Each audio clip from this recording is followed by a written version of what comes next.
Oi, eu sou a Nick e no tutorial de hoje vamos aprender esse suporte em macramê. Use na cozinha como suporte de papel toalha ou no seu banheiro como suporte de toalha. Agora separe todos os materiais e mãos à obra.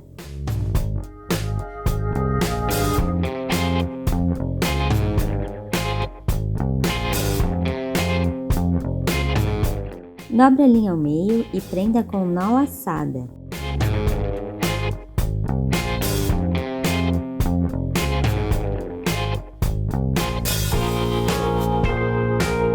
Faça isso com todas as linhas.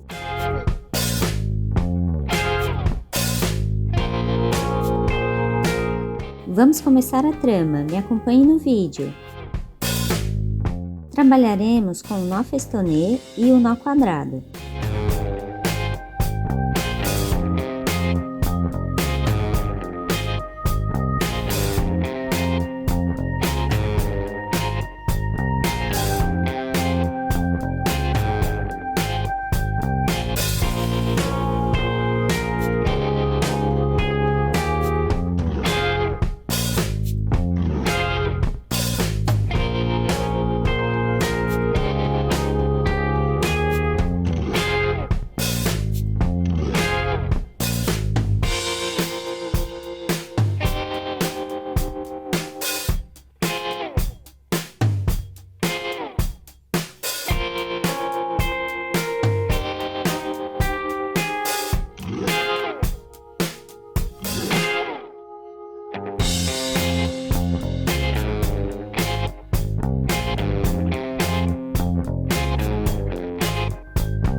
Agora vamos inverter as linhas para não ter muita sobra no final.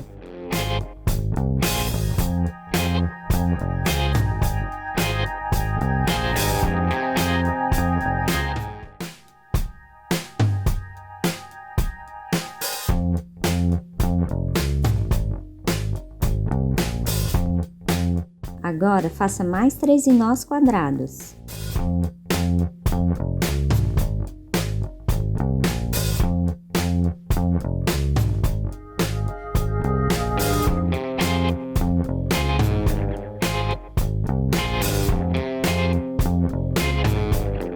Nossa alça ficou assim.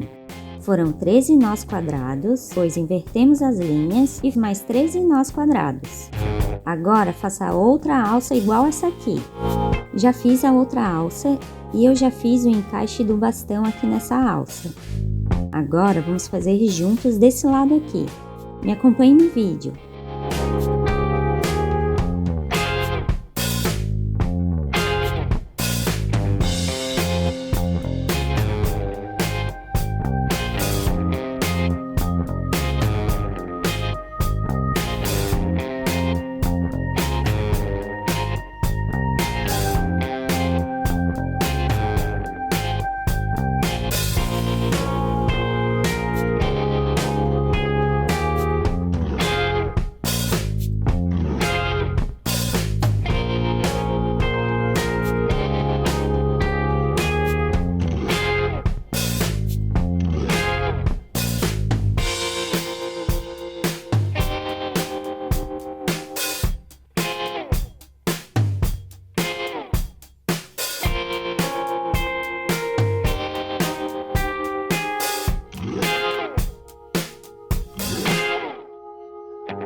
Agora é só cortar a franja e pronto! A nossa peça ficou pronta, espero que tenha gostado. Obrigada por assistir o vídeo até aqui. Deixe seu like, comente, compartilhe, inscreva-se no canal e ative o sininho para receber todas as novidades. Te espero no próximo vídeo. Até mais!